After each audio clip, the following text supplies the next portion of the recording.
cities that don't get enough love. They usually fly under the radar or just have a bad reputation for whatever reason. A lot of places in America are actually really cool. We just don't talk about them enough. There are so many cities that are really great places to visit with amazing food. They're usually walkable, easy to get around, and have lots of character and history. If you saw the Corporate Cities video about bland and soulless places, a lot of people wanted to hear about some of the opposite types of cities, places with a lot of heart, soul, and uniqueness. While none of these cities are perfect, they're all very charming and deserve the positivity. So again, I asked some of my followers on Instagram and Threads to tell me some of the places that they felt fit the bill, and they did not disappoint. Okay, y'all, let's stop being a hater. The Corporate Cities video did really well. In this little box here, give me the opposite. Give me cities that have a soul. Give me like cities that you think are amazing places for food, nightlife, culture, great places to live, especially like underrated cities that people might not think about. I want to hear the weird stuff, but like really great places, and I'll make a similar video kind of going over a few of those. Let's start with the big one, Philadelphia. I will defend Philadelphia to the death. I love Philadelphia. I will sacrifice my life for Philadelphia. It's extremely walkable, it has amazing public transit, and so much history and culture. Walking around parts of it feel like you're somewhere in Europe with old, narrow brick streets and buildings dating back to before the American Revolution. There is so much there to take in. There's beautiful little walking paths and parks near the river, and Philadelphia has this special architecture that you don't really get in a lot of American cities outside of the Northeast. But don't bother waiting in line to see the Liberty Bell. It's kind of mid. Just look through the glass and go. I spent a day in Philadelphia recently and met up with my friend and fellow content creator Alan Fisher, and I had come to Philadelphia knowing nothing about this city, but he sold me on it. So up there is the commuter rail section, so it's above everything. Oh, I see. This is nice. It's a real city, it's crazy. But this section here, they're finishing right now. So you can eventually go all the way to the airport via just biking. Yeah. But you can take this all the way up and out to Manayunk and then pass to Valley Forge and then to Reading. So it's quite the bike trail a lot of people use. A lot of people say this section looks very European because of how the streets and the arch bridges are. It does look very European. Except for the giant roads, like right next to the water. Well, the funny part is that's kind of shoved under everything, but yeah. It's like 3 layers. It's actually really cool. Funny thing is there's actually 4 layers of rail here because you have the Market Frankfurt and the trolley that goes under that section of Market Street. And then you have Amtrak, and on top of Amtrak you have SEPTA, and on top of that you have CSX and the High Line. So it's hecka infrastructure build. Oh, yeah. It's all infrastructure all the time. That's what you get when it's a really old city. I like that. Like, that is cool. Like, that building looks like it's like a prison or something. It's the IRS. It's basically a prison, yeah. So some of these bridges have been replaced in like the 70s, 80s. And this one obviously used to be an arch bridge across too. Oh my God. Are you slipping on ice? Yeah, this little section on here. These boots are great, but not on the ice. If you want a very northeast corner, you could probably guess what this is right here. What is this? What do you think? I have no clue. Piece of the World Trade Center. George Bush, we see you. You have melted our steel beams. Let's melt the ice. It doesn't work.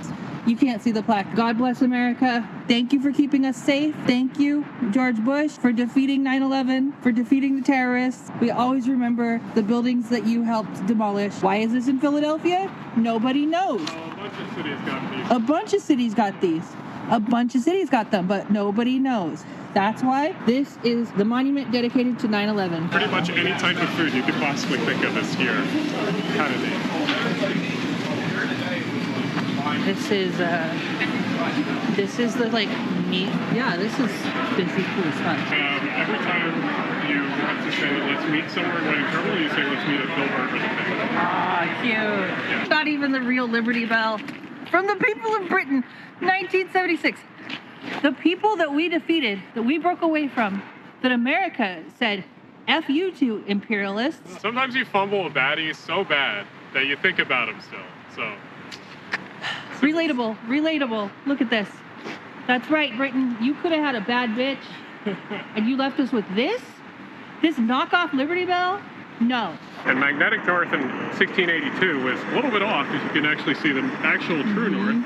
It's kind of skewed. And they also aligned it kind of with the rivers. So Philly's grid is north-south, kind of. So this was the original Continental Congress. Pretty much, yeah. Most of the stuff before the Declaration of Independence was a thing. This was where everything was done. This was the birth of the empire. Pretty much.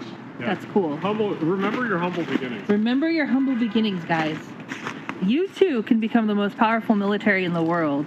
You too can be the empire that countless nations fear. They cower in fear when the U.S. Army shows up. You too can do this. And it all started right here. While Philadelphia has a reputation as being dirty, full of crime and homelessness, with mean people and obnoxious sports fans, it really doesn't seem any worse than any other dense major city. But it does kind of live in the shadow of New York and DC, and it's sort of forgotten by a lot of people. It has a great food scene and a ton of civic pride. Go Birds! Okay, y'all, here's my Wawa haul. You guys ready? I'm gonna show you. So, I got this little baggie. That's cool. It was 35 cents. Got me some lemon lime Gatorade. I can get that at home. I got some Reese's. I can also get that at home. I got these things, which I can't get at home, and they're actually really good. I've had them before. And then I got this cheese jalapeno pretzel. Not sure if it's gonna be any good. Probably gonna be gross as fuck. Got these mozzarella sticks. Also probably gonna be gross as fuck, but at least they're still warm. This, on the other hand, is cold as shit, but I'm gonna use it anyway. So that is my haul of all that I got at Wawa.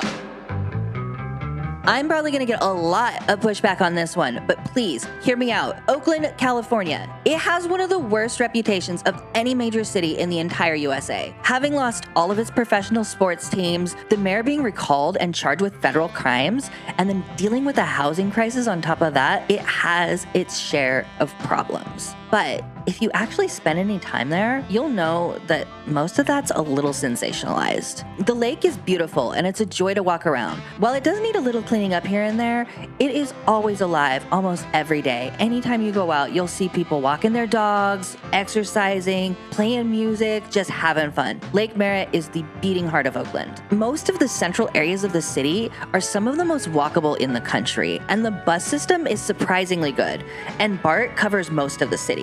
There's so much nature to explore in the hills nearby, and there's always something going on at night. Not a lot of people know that Oakland's food scene was recently voted best in the country by Condé Nast Travel. Having lived here for most of my adult life and having been to over 30 states in the country, I fully agree. I will stand by that. There aren't many cities with as widely available food and drink options from all over the world as Oakland. It's one of the most diverse cities in the world, so you'll meet people here from all walks of life and cultural backgrounds. While a lot of large chain stores like Target and In-N-Out are leaving the city, that's actually for the best, as small local businesses have room to open up in their place. The city's doing a lot to keep this area nice, including making the streets safer by adding protected bike paths and reducing the number of lanes for cars on major roads. Crime can be a problem, especially in certain areas. But like any other big city, if you mind your own business, don't flash expensive items out in the open, and don't leave anything in your car, and just have a little street smarts, you're more than likely going to be okay. Unfortunately, it is the Bay Area, so it is expensive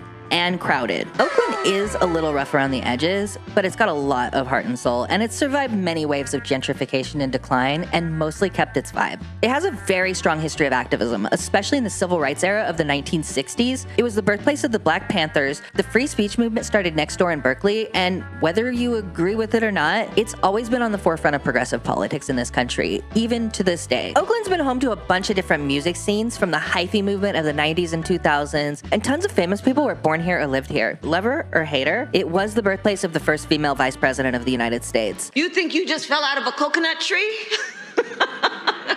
It was a hometown of actors like Zendaya and Bruce Lee. Musicians like MC Hammer, Green Day, Too Short, Krayshawn, Sheila E., Mac Dre, and many others have called Oakland home. So much of American culture starts here, and it never gets the credit it deserves. They will never make me hate Oakland.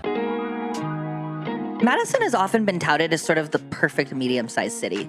It's on an isthmus between two lakes, and it has a very unique urban design and geography. It's a big college town with a youthful energy and lots to do. Madison is one of the most bikeable cities in the country and has a strong economy with lots of jobs in various different sectors. While Madison isn't super well known outside of the Midwest, it's consistently ranked near the top of lists for quality of life, physical fitness, food, and the arts. While the cost of living is a little above the national average, you're still going to get a lot lot more bang for your buck than in a larger city like Chicago. It's kind of best of both worlds. It's still a great place to raise a family, and it's got enough for singles and young adults to still be able to enjoy life. Madison is sort of the compromise between settling down in the suburbs and living in a vibrant city with a lot to do. It really has something for everybody. Fun fact about Madison, it has raised a ton of professional athletes, especially NFL and NHL players, which makes sense. Football and hockey are huge in this part of the world. It's also the hometown of the popular comedian from the 80s and 90s, Chris Farley. But what I know Madison for the most is being the hometown of one of my favorite gaming YouTubers, City Planner Plays. Now we can do it. Now we can do it. Oh. I hope you don't copyright strike this video, Phil.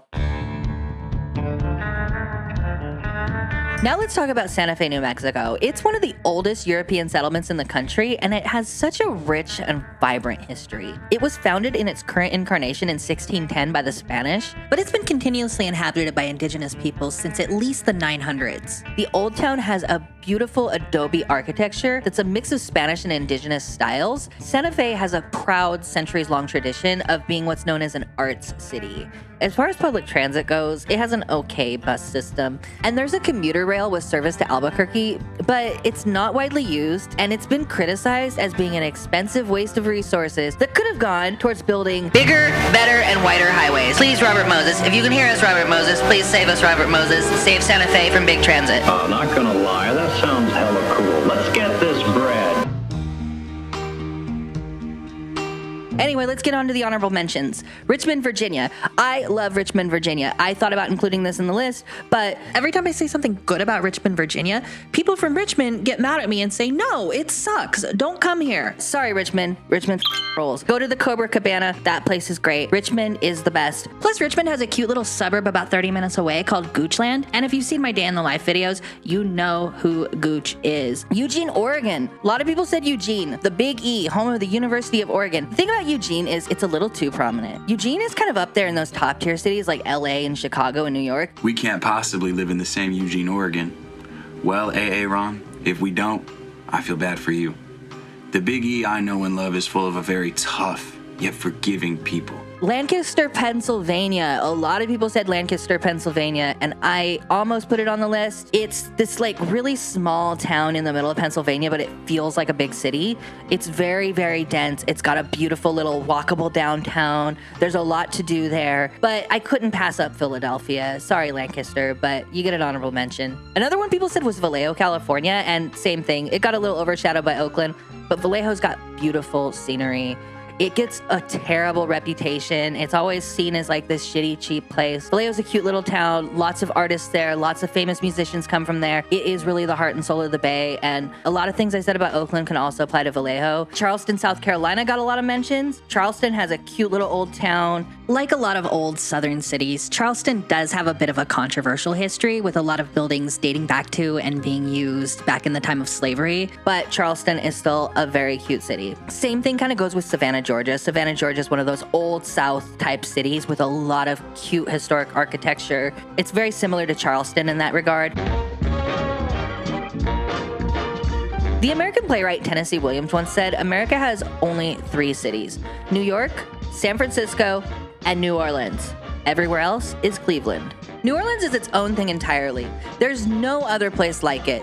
So New Orleans has a lot of history. It started as a French settlement. It's been controlled by the Spanish. These ads. I don't want to buy that. I don't want to buy that either. Don't buy that, guys. Do not buy that. I put this brain rot back here for you guys to lock in. So I'm sorry about that. Please stand by while we resolve the technical difficulties. It started out as a French colony, and then it was taken over by the Spanish, went back to the French, to the Americans. War of 1812 was fought with the British. New Orleans is one of the most important port cities in the world, being at the mouth of the Mississippi, and it's always attracted such a wide diversity of people. The architecture of New Orleans is like nothing else you'll see in the world. Beautifully painted houses. There's so much lore behind it. So much of American culture comes from New Orleans. It was the birthplace of jazz. It's one of the greatest cities in the entire world. It's been through natural disasters like Hurricane Katrina. It's been through so much hell. I will love New Orleans with all of my heart. In New Orleans, you can feel the spirit of the city everywhere you go. The only thing about New Orleans, it is a little humid. I'm not gonna lie. As soon as you step off the plane in the airport in New Orleans, you feel that heavy air are, I will die for New Orleans. It's not perfect. There's definitely a lot of crime in New Orleans. I will say the roads are shit there. The roads in New Orleans are some of the worst in the world. The drivers are crazy, but you can reasonably get around without a car. Biking is very easy in New Orleans, and the public transit's not bad. New Orleans is really laid out in sort of a French style, very similar to Paris, and you can tell by the way the wide boulevards are set up, and then the way the grids sort of follow the contours of the land. It very much feels like an old European city. And you've got the beautiful little ferry from old Algiers into downtown. There's no other place in the world like it, and I highly recommend a visit. Show it some love. Let me know in the comments, what are some other places that you think are unique, don't get enough love, super special places? I'd love to hear it. I'd love to take a visit to some of them one day and maybe check them out myself. Also, thank you to all of my Patreon members. I couldn't get this channel going again without y'all. And if you want to support me, I have plans starting as low as $2 a month. Thank you so much, guys. I'll talk to you next time.